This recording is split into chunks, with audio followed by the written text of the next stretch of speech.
All right. Well, I guess everybody's excited this time of year to start their season. But going into my 25th year of this, sometimes the excitement's a little higher or lower than it is in other years. And this is a year I'm very excited about. This is a group of players that I'm really excited about. It's been a really enjoyable couple weeks and two-a-days, if that's possible. Watching them get better and come together as a group. And, last year, by a lot of people's standards, last year was a good year at 20 wins, but it didn't feel the same to us. We dealt with a lot injury-wise and a lot of, other things. And so we're excited to get back in here and return our program to more of what we're used to. And we've worked really hard to reestablish our culture and what we're about, and I think this group is ready to go out and do some really good things. Questions? Coach picked third in the preseason coaching poll, first time since entering the conference that you weren't picked to win it. Mm-hmm. Is there something that you like about being back in that underdog role in some capacity this year? I can't even tell you how much I like that. If you look back at the history of our program, this has been an underdog story in a lot of ways. We were 7-26 my first year here, and this program was built from scratch, literally. And first I'll say I think we're ranked about where we belong in the preseason poll. I certainly don't think we've been snubbed in any way based on the team that we were a year ago. But I like our team. I like our kids, and I'll take my chances with the kids in that locker room this year. And it's obviously a lot different situation coming into this year. You look at last season, everything that happened before the year with the heart attack, and this season you're coming off an experience where you got to help coach Team USA. What was that like, and what are some things specifically that you think you gained from that you can bring to the table this year? Well, it was just a reinvigorating summer for me in a lot of ways because, it was such an honor to go coach with USA Volleyball and continue to learn and grow and be around some of the best players in that the United States has to offer. But it also reinforced to me that we've got a pretty good thing going here. And, we got a lot of really talented kids in our gym that can play at a high level. And, it's just a totally different feel. I think that's something you'll hear a lot early on with our group. I feel better, physically from everything that I've gone through. And, I think our team feels better about the direction we're going. And, last year was difficult for a lot of reasons. And I think there's a really good energy in our locker room right now. And we're super young. We have a lot to learn. And there's going to be a lot of bumps in the road. But I like our group, and I like how bought in and committed they are to what we're trying to be. For Sophia or Emma, how does this offseason feel considering the way they ended last year? You're not used to ending it when you did, so there's something you're working back towards. So just how different has this one felt in the hunger, I guess, compared to years past? Yeah, I would say we're really hungry because, going off, me and Emma have been through, the year before, getting to play UK, the second round of the NCAA tournament, and then this past season ending the way that it did. I think, especially for returners, we're this is not how it usually is, and we want to get back to where we were, and we want to prove to everybody that we can do it, and that last season wasn't indicative of what this program's about. Going off of that, I think our theme this year for the 2019 season really encompasses what we want to get back to, yes, the level of a team that we were our first 2 years here, and we're really striving to achieve that this year. Is there a quote or a theme that you just referenced that you guys are? Yes, it is basic. It is just 2020. Travis wants to elaborate. They don't know how much. They don't know how much of that's in-house and what we can talk about. Well, we're in a unique situation where we have the opportunity to get to this can be our 20th straight 20-win season in WKU volleyball, which is a pretty remarkable accomplishment if you get your mind around that, to deal with everything that comes to, a 20-win season is the mark of a great year in so many people's eyes, and for us to have a chance for this to be the 20th straight year of doing that, I think speaks to the culture that's been in place with our program. But the term 2020 also kind of is a reference to clear vision, perfect vision, and we've worked really hard to just try to, they talk about us returning to what they've been used to or what we've always been, but more importantly, it's about returning to doing the things that lead you to those places. And in terms of the way we work, the way we play together, the way we support each other, the culture that we have in our program. And so it's about having a very clear vision of what WKU volleyball has always been about. And that's not 20-win seasons. 20-win seasons are the byproduct of the things that we've always been about. And so getting our players to understand that the end result happens due to the steps you take along the way, and having a very clear vision of what we want to be about. Certainly the product we put out on the court, but also the way we support each other, the way we push each other, hold each other accountable, trust each other, all those things that lead you well beyond the volleyball court. So you're at a setter like Nadia. What are you kind of expecting her to bring to this team this year? I tell you what, that kid is, my guess is that kid's going to get lost a little bit on our team at times this year, because we have some pretty good weapons all around her. And, when that happens, sometimes your setter is your unsung hero. But she is a kid that she makes everybody better, and she puts everybody in better position. She is a volleyball player more than she's just a setter. She is a great defensive player.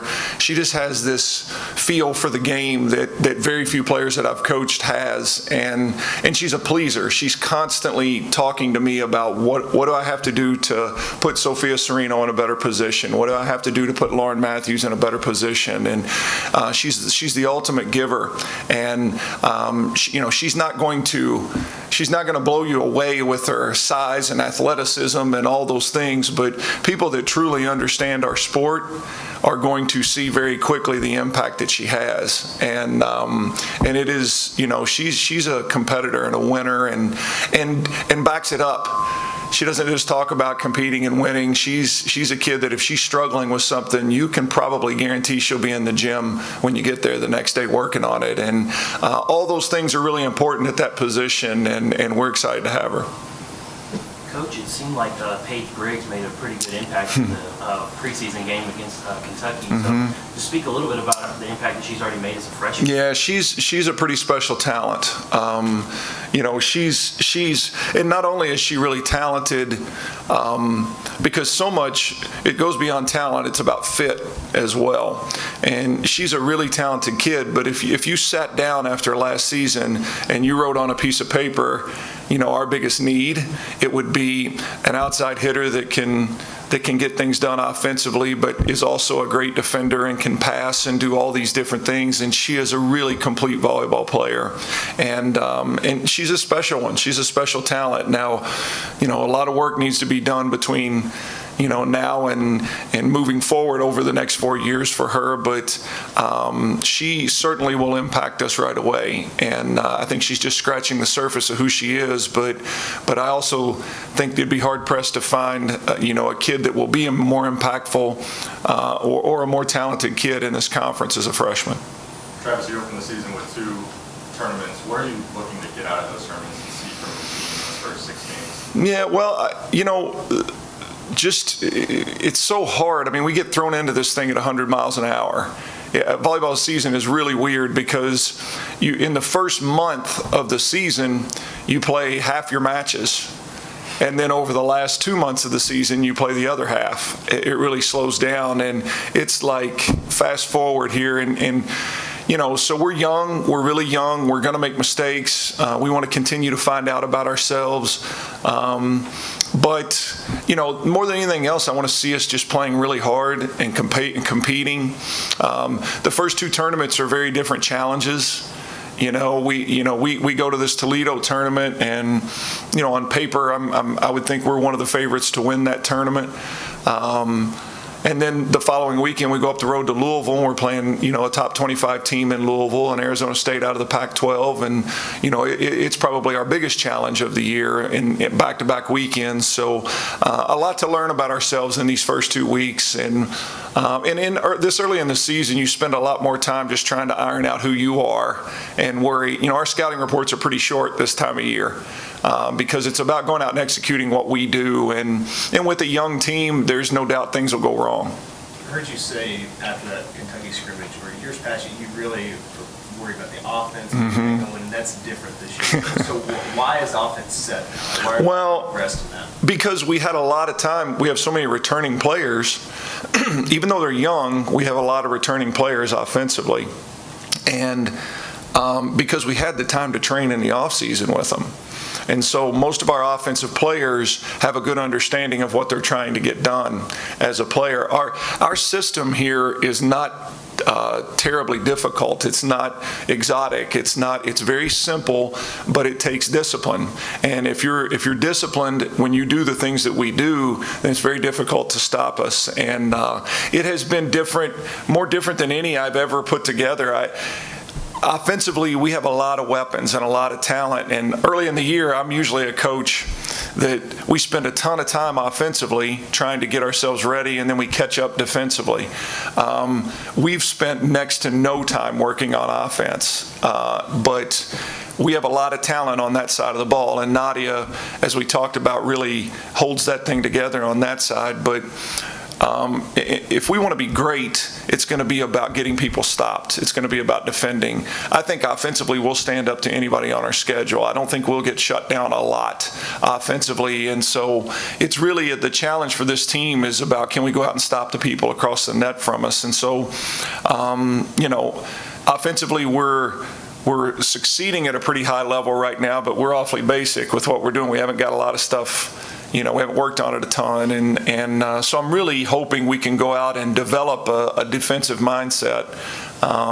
And if we do, then I think this could be a pretty special year. Sophia, how much does that excite you? Hearing that and being like, you're pretty set in this area, we're good to go there. Yeah, that excites me a lot, especially coming off last season. We were kind of searching for offense and just trying to get that out of ourselves and out of each other, and to come in this season and know that that's an area that we're going to have pretty set this year is really exciting to me, especially as an offensive player. It's when you have we make each other better. When you have a middle that's going out there crushing balls, it opens up a lot of opportunities on the pins to score. And it's exciting that our system's going to work how it's supposed to. What's kind of the biggest difference you've noticed with this team from the start of last season to the start of this season? Is there any difference in the locker room or just kind of the feel? We have a lot of new young players, but I think they fit in really well right away. And as a team, we just gel really well off the court and on the court. And everyone, like Sophia was talking about earlier, is hungry. We want to get back to that caliber team that we were 2 years ago. And I think everyone has the same goal in mind with that. It's for coaching players.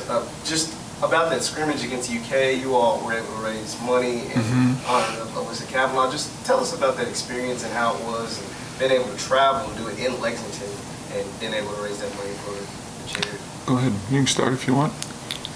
You can start. I didn't want to start because I always talk a lot, and then I get done and they're like, well, what's left to say? So I was going to let her open it, but we didn't get that opportunity. It was a really special night. Again, I cannot tell you how much gratitude I have to the people in Lexington in the UK volleyball program for spearheading that. It was a great event. It was a competitive match in a great environment, but you really felt like everybody understood the gravity of why we were there. You really felt like everybody there understood that there was a bigger meaning to what we were doing. And, the volleyball community is a unique one. We're all competing with each other like crazy, but there's a closeness in this community as well. And, Alyssa is a kid that that has really brought this community even closer. Kentucky is one example of the people that have reached out to try to do things on our behalf and be a part, of finding answers. And it was great. The Kavanaugh family was there.